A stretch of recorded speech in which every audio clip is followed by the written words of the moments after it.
Kuva igice cya 10. Icyago cya 8 hatera inzige.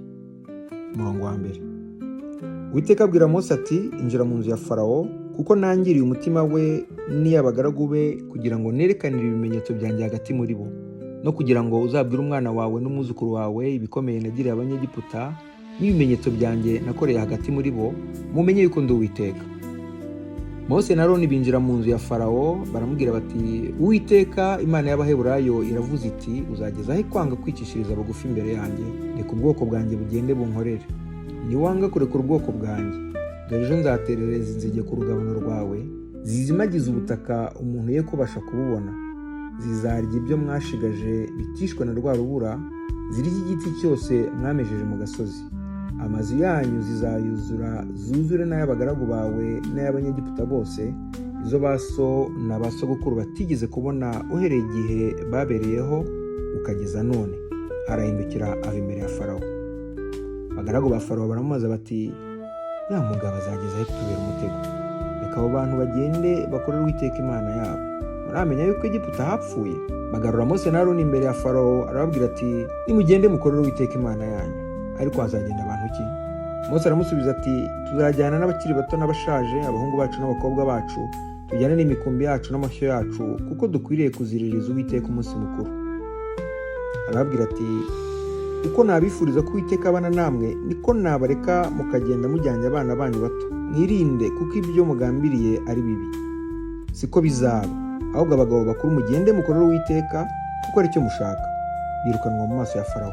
Uwiteka abwira Mose ati, rambura ukuboko kwawe hejuru y'igihugu cya Egiputa, kuzana inzige zize mu gihugu cya Egiputa zirya ibyatsi byose n'imyaka yose byo mu gihugu, ibyo rwa rubura rwasize byose. Mose arambura inkoni ye hejuru y'igihugu cya Egiputa. Uwiteka azanira icyo gihugu umuyaga uvuye iburasirazuba, wiriza umunsi ukesha ijoro. Bukeye uwo muyaga uvuye iburasirazuba uzana inzige, zikura mu gihugu cya Egiputa cyose, zigwa mu ngabano zaho zose. Zari icyago gikomeye cyane, uhereye kera kose ntihigeze kubaho inzige nk'izo. Ntizizongera kubaho. Zizimagiza ubutaka mu gihugu cyose, igihugu kibamo umwijima, zirya ibyatsi byose n'imyaka yose byo mu gihugu, n'imbuto z'ibiti zose rwa rubura rwasize. Mu gihugu cya Egiputa cyose ntihasigara ikintu na kimwe kibisi, naho cyaba igiti cyangwa ibyatsi cyangwa imyaka. Farawo ahamagaza vuba Mose na Aroni, arababwira ati, nacumuye ku Uwiteka Imana yanyu no kuri mwe. Nuko none ndakwinginze, mbabarira icyaha ubu ngubu gusa. Musabire ku Uwiteka Imana yanyu inkureho uru rupfu ubu gusa. Ava imbere ya Farawo asaba Uwiteka. Uwiteka ahindura umuyaga uhuha cyane w'ishuheri uvuye iburengerazuba, ujyana za nzige uziroha mu nyanja itukura. Ntihasigara na rumwe mu gihugu cya Egiputa cyose. Maze Uwiteka anangira umutima wa Farawo, ntiyareka Abisiraheli bagenda. Icyago cya 9 hacura umwijima. Umurongo wa 21. Uwiteka abwira Mose ati, tunga ukuboko kwawe mu ijuru, umwijima ucure mu gihugu cya Egiputa, umwijima umeze nk'igikorwaho. Mose atunga ukuboko mu ijuru, umwijima w'icuraburindi ucura mu gihugu cya Egiputa cyose, umara iminsi 3. Ntihagira abarebana cyangwa uwahaguruka akava aho ari, bimara iminsi 3, ariko mu mazu y'Abisiraheli bose harabonaga.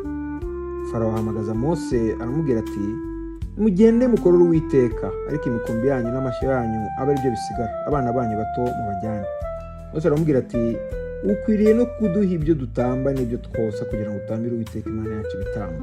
N'amatungo yacu tuzayajyana, ntazasigara n'urwara, kuko ariyo tuzaba dukwiriye kwendaho kuyakoreshereza Uwiteka Imana yacu, kandi ntituzi ibyo tuzakoreshereza Uwiteka tutaragerayo. Ariko Uwiteka anangira umutima wa Farawo, ntiyareka bagenda. Farawo aramubwira ati, mvaho, irinde ntukongere kunca iryera, kuko umunsi uzongera kunca iryera uzapfa. Mose aramusubiza ati, uvuze ukuri, sinzongera kuguca iryera.